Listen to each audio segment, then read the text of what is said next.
Good evening, and we'll call to order June 2nd, 2025 City Council meeting. Would you call the roll, please? Kathy Griffith. Here. Sid Porter. Here. Melissa Hunt. Here. Louis Williams. Here. Adam Webb. Here. Rob Clark. Here. Mark Ham. Here. Would you please stand for Pledge of Allegiance?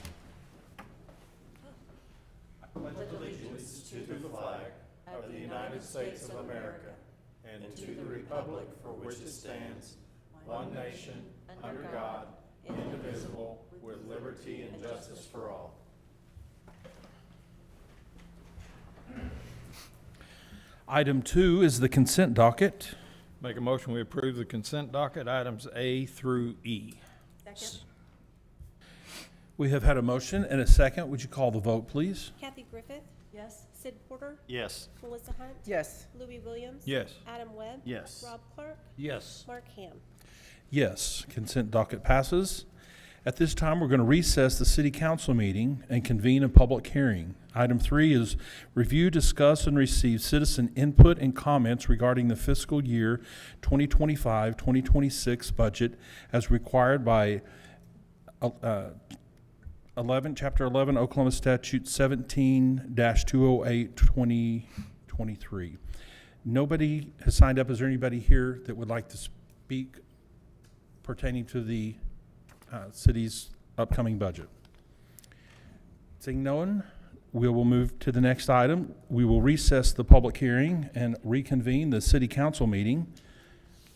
Item 4 is consider approval of ordinance number 3725, amending Part 12, Chapter 4, Article G of the Moore Land Development Code by amending Section 12-458, establishing enforcement procedures for required landscaping, and adding Section 12-458-1, abatement and landscaping violations, establishing actions to be taken for enforcement of landscaping requirements and when abating landscaping violations.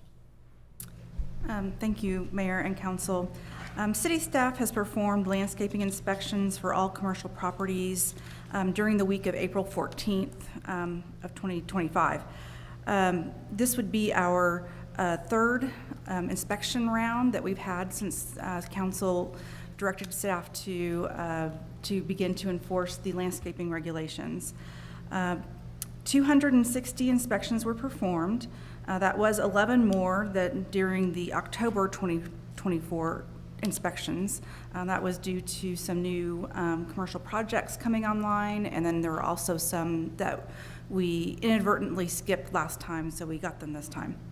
Out of that, we had 17 properties who were in violation in the last round of inspections in October of 2024, who have now cured their violations. So they're now in compliance. A lot of those were connected with the shops at Moore, but then we also had some strip centers and other businesses who are now in compliance.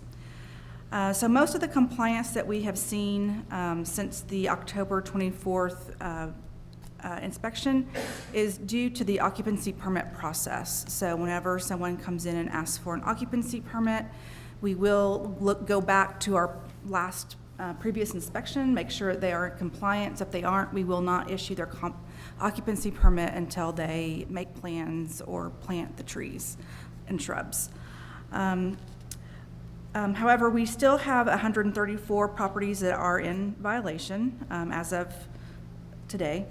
The city staff uses all the tools available to hold the property owners accountable.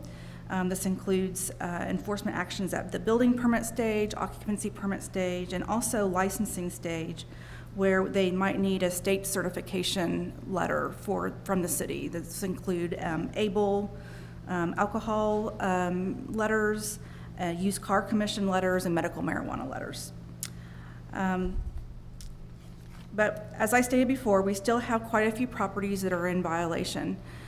We have heard from some of those properties that their management team, beyond just the facility manager itself, the ownership, will probably never do anything until there is some sort of stated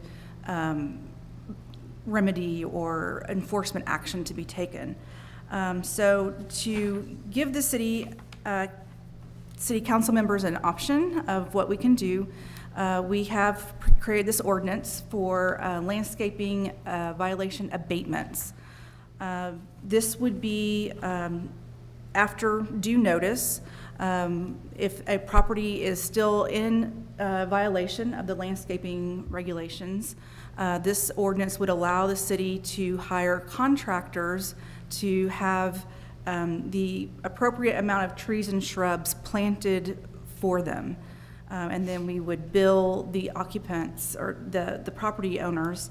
The one difference between this and a regular code enforcement violation would be that we are proposing to put this fee on the water bill and not a lien on the property. This would help ensure that the city get paid back quicker than a lien on the property. In addition, the administrative fee for each abatement would be $300 as opposed to the $150 for a regular trash and litter. This higher fee was put in place because there would be probably quite a bit more work involved if we chose to abate the properties. We would have to make selections of trees and shrubs. We had to meet the contractor on site, tell them exactly where to plant, and do call oaky line spots and those kind of things. I would say that our preference is always to gain compliance through other means. We don't obviously like to do abatements. Enforcing the landscaping regulations through the occupancy permit, building permits, and other means would always be the first method that we would want to take and that we would try to take. This ordinance would really just be the probably ordinance of last resort if a business refuses to make those improvements. I appreciate it, Elizabeth. A lot of work went into this, and I think it's great. People and all these businesses manage to do it in other municipalities. I don't see why they can't do it in ours, and so thank you very much for working on it. I agree. I think this is great. So, one question, I read through the whole amendment and everything. I don't remember seeing a time frame on the abatement process. It mirrors the code enforcement abatement process. What I would propose is that we would give them, if this was passed tonight, we would give them another notice saying that this is the new ordinance, we do have enforcement procedures, and then it allows them to do their planting in the fall and winter. And if they don't do that planting to bring the property back into compliance, we would give 30 days notice, and that notice would be posted on the property. It would also be mailed to the property owner, which in a lot of cases will be someone in corporate offices and not in Oklahoma.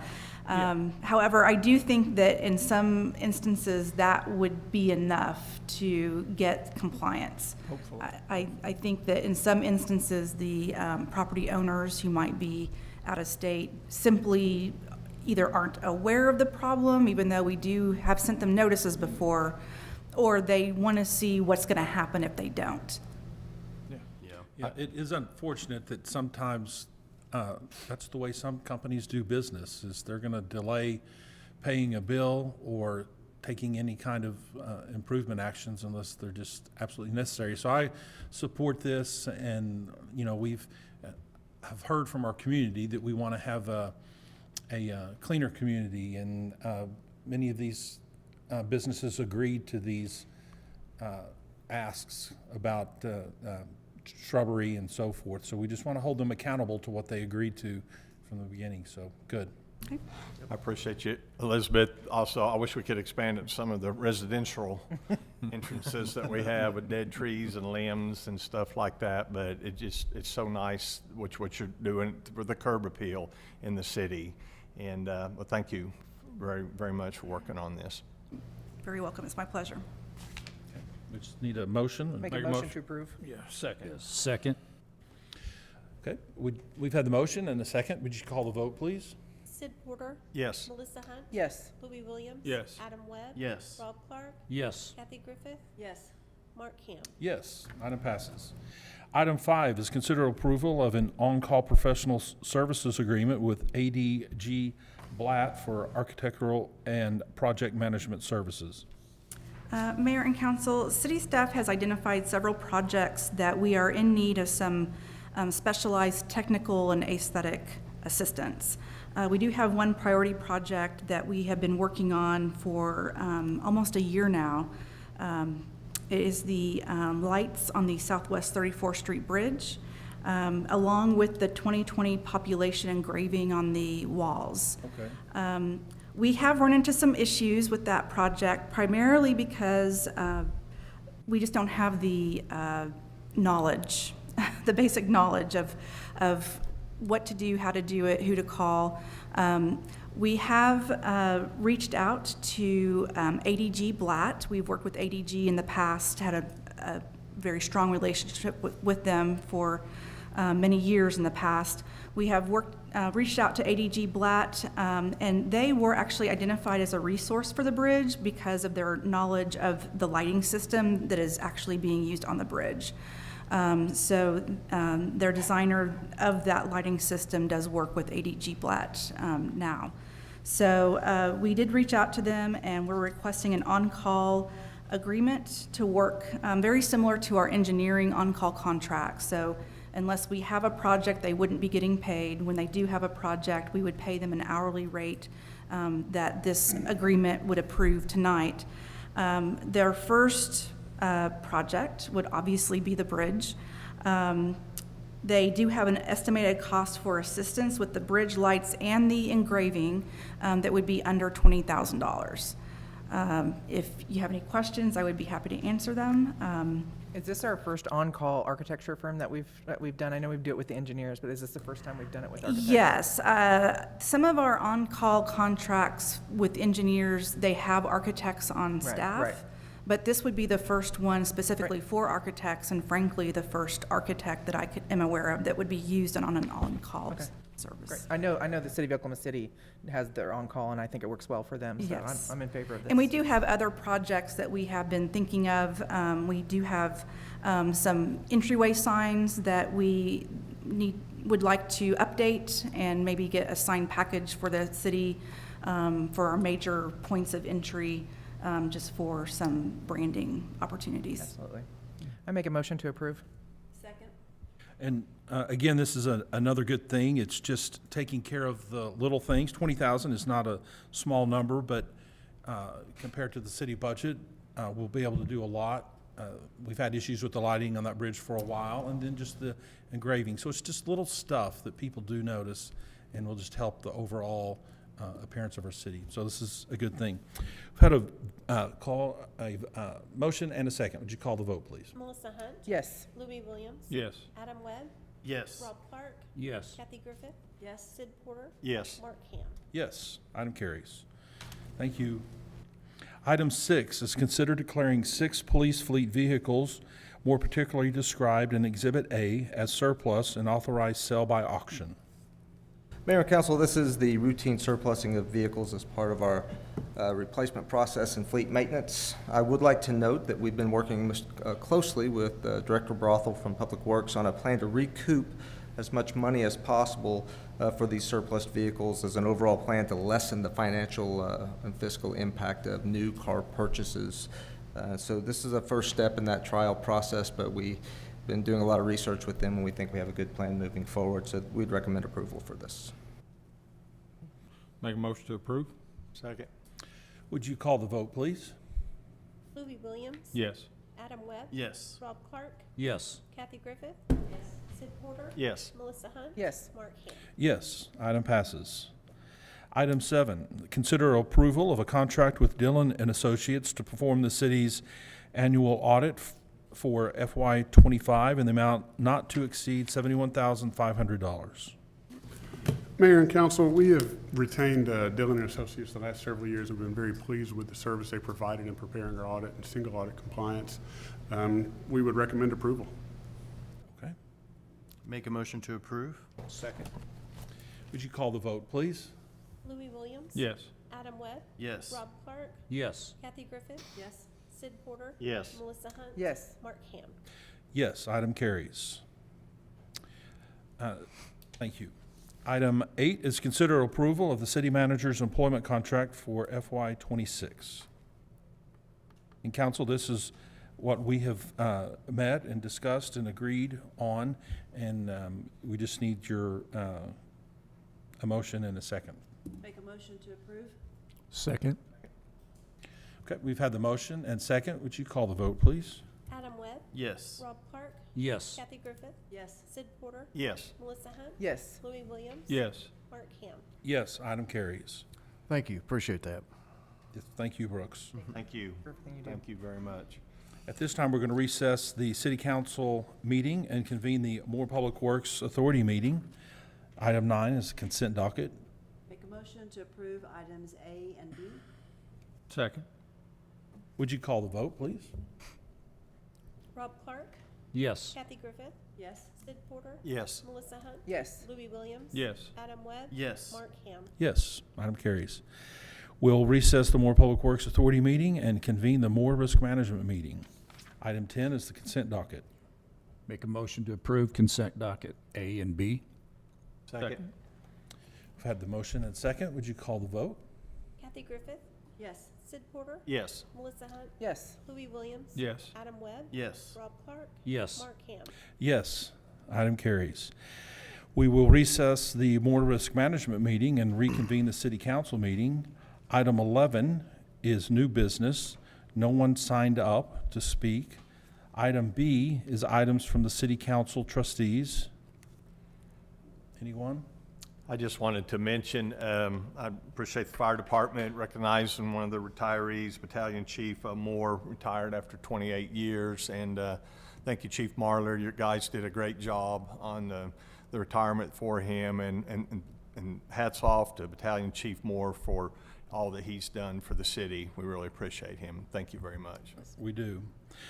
Hey, Chief Gibson, I'm going to catch you off guard here, but real quick, could you, because there's a game on that people are anxious to see, but could you just come up and address briefly about the TV show?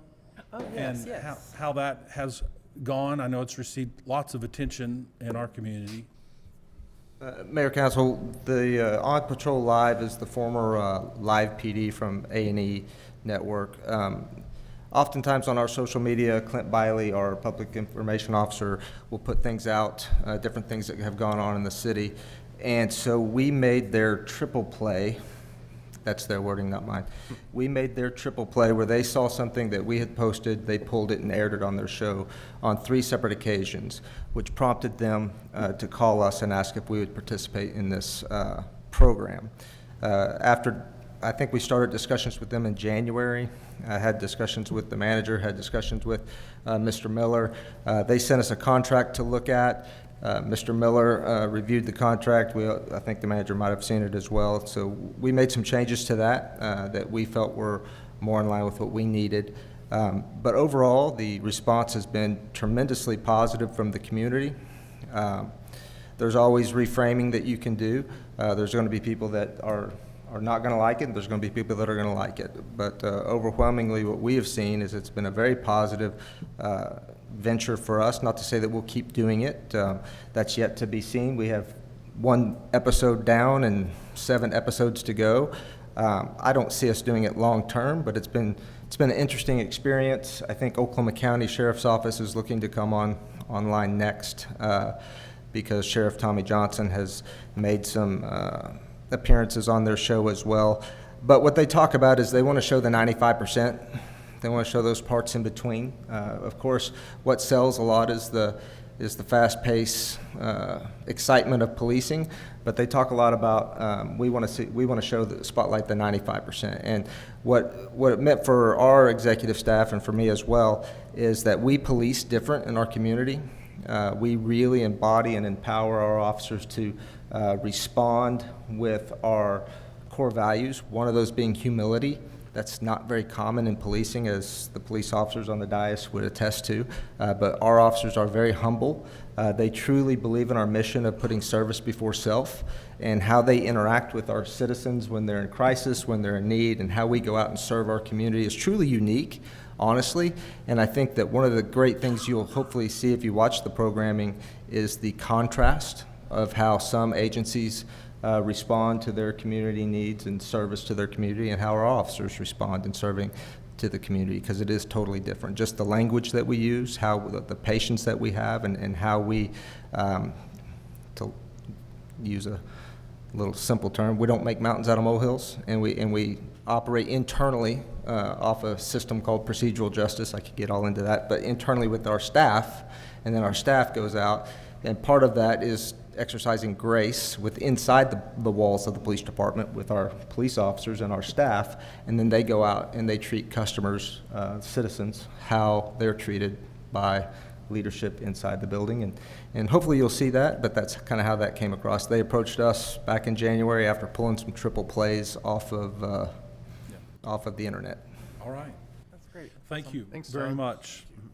We appreciate it. We appreciate our police, our fire, communications, just all of our city staff. Y'all are doing a good job, so keep it up. I know some of the departments, it wouldn't be very exciting to have a camera crew follow you around, but you are appreciated regardless, so thank you. Item C, anything from our city trust manager? Nothing at this time. And item 12 is adjournment. So moved. Second. Would you call the vote, please? Kathy Griffith, Yes. Sid Porter, Yes. Melissa Hunt, Yes. Louis Williams. Yes. Adam Webb. Yes. Rob Clark, Yes. Mark Ham. Yes, we're adjourned. Thanks, everyone.